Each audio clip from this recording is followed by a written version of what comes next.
जय श्री राम। अयोध्या कांड का 55वां सर्ग।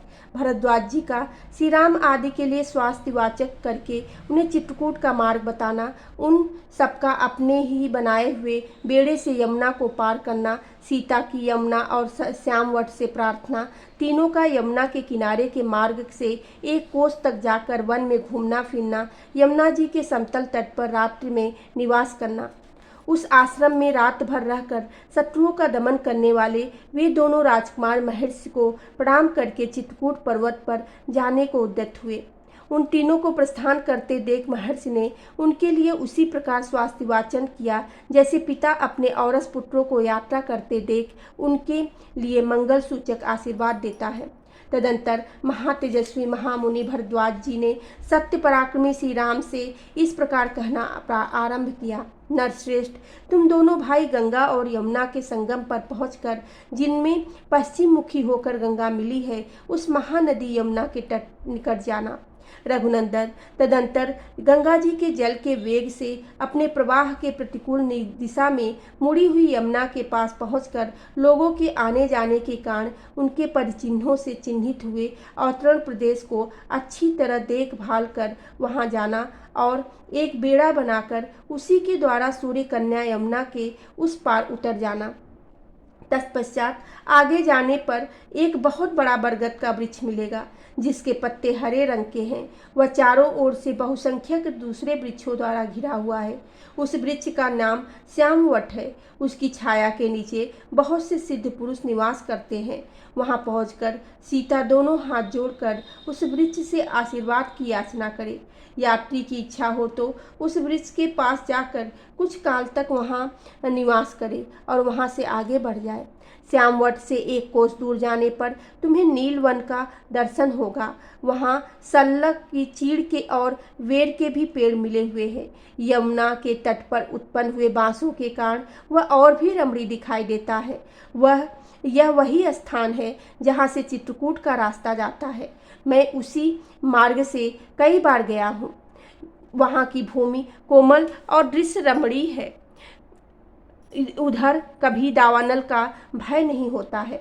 इस प्रकार मार्ग बताकर जब महर्षि भरद्वाज जी लौटने लगे तब श्री राम ने तथास्तु कहकर उनके चरणों में प्रणाम किया और कहा, अब आप आश्रम को लौट जाइए। उन महर्षि के लौट जाने पर श्री राम ने लक्ष्मण से कहा, सुमित्रानंदन, तुम्हारा कल्याण हो। ये मुनि हमारे ऊपर जो इतना कृपा कर रखते हैं, इससे जान पड़ता है कि हम लोगों ने पहले कभी महान पुण्य किया है। इस प्रकार बातचीत करते हुए वे दोनों मनस्वी पुरुष सिंह सीता को ही आगे करके यमुना नदी के तट पर गए। वहां कालिंदी का स्रोत बड़ी तीव्र गति से प्रभावित हो रहा था। वहां पहुंचकर वे इस चिंता में पड़े कि कैसे नदी को पार किया जाए, क्योंकि वे तुरंत ही यमुना जी के जल के पार उतरना चाहते थे। फिर उन दोनों भाइयों ने जंगल के सूखे काठ बटोर कर उन्हीं के द्वारा एक बहुत बड़ा बेड़ा तैयार किया। वह बेड़ा सूखे बांसों से व्याप्त था। उसके ऊपर खस बिछाया गया था। तदंतर पराक्रमी लक्ष्मण ने बेंत और जामुन की टहनियों को काटकर सीता के बैठने के लिए एक सुखद आसन तैयार किया। दशरथ नंदन श्री राम ने लक्ष्मी के समान अचिंत्य ऐश्वर्य वाली अपनी प्रिया सीता को, जो कुछ लज्जित सी हो रही थी, उस बेड़े पर चढ़ा दिया और उनके बगल में वस्त्र एवं आभूषण रख दिए। फिर श्री राम ने बड़ी सावधानी के साथ खन्नी और पिटारी को भी बेड़े पर रख दिया। इस प्रकार पहले सीता को चढ़ाकर वे दोनों भाई दशरथ कुमार श्री राम और लक्ष्मण उस बेड़े को पकड़कर खेने लगे। उन्होंने बड़े प्रयत्न और प्रसन्नता के साथ नदी को पार करना आरंभ किया। यमुना की बीज धारा में आने पर सीता ने उन्हें प्रणाम किया और कहा, देवी, इस बेड़े द्वारा मैं आपके पार जा रही हूँ। आप ऐसी कृपा करें जिससे हम लोग सकुशल पार हो जाएं और मेरे पति देव अपनी वनवास विषयक ये प्रतिज्ञा को निर्विघ्न पूर्ण कर सके। इक्ष्वाकुवंशी वीरों द्वारा पालित अयोध्यापुरी में श्री रघुनाथ जी के सकुशल लौट आने पर मैं आपके किनारे 1 सहस्त्र गौओं का दान करूंगी और सैकड़ों देव दुर्लभ पदार्थ अर्पित करके आपकी पूजा संपन्न करूंगी। इस प्रकार सुंदरी सीता हाथ जोड़कर यमुना जी से प्रार्थना कर रही थीं कि इतने में वे दक्षिण तट पर जा पहुंची। इस तरह उन तीनों ने उसी बेड़े द्वारा बहुसंख्यक तटवर्ती वृक्षों से सुशोभित और तरंगमालाओं से अलंकृत शीघ्रगामिनी सूर्य कन्या यमुना नदी को पार किया।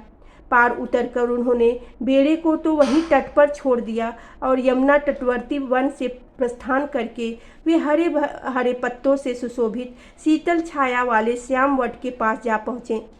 वट के समीप पहुंचकर विदेह नंदिनी सीता ने उसे मस्तक झुकाया और इस प्रकार कहा, महावृक्ष, आपको नमस्कार है। आप ऐसी कृपा करें जिससे मेरे पतिदेव अपने वनवास विषयक का व्रत को पूर्ण करें तथा हम लोग वन से सकुशल लौटकर माता कौशल्या तथा यशस्विनी सुमित्रा देवी का दर्शन कर सके।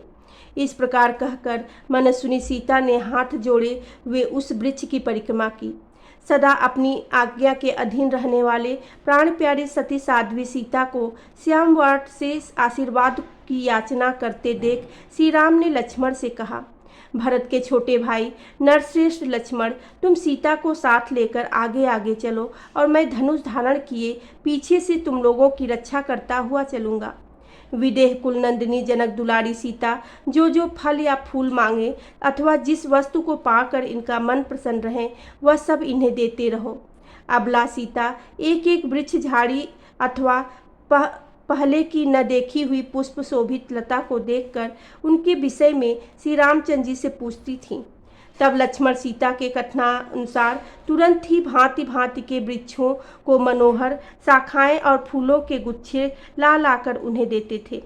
उस समय जनक राजकुमारी सीता विचित्र बलुका और जलराशि से सुशोभित तथा हंस और रसारसों के कलनाद से मुखरित यमुना नदी को देखकर बहुत प्रसन्न होती थीं। इस तरह एक कोस की यात्रा करके दोनों भाई श्री राम और लक्ष्मण प्राणियों के हित के लिए मार्ग में मिले हुए तटवर्ती वन में विचरने लगे। उदार दृष्टि वाले वे सीता, लक्ष्मण और श्री राम मोरों के झुंडों की मीठी बोली से गूंजते तथा हाथियों और बानरों से भरे हुए उस सुंदर वन में घूम फिरकर शीघ्र ही यमुना नदी के समतल तट पर आ गए और रात में उन्होंने वहीं निवास किया।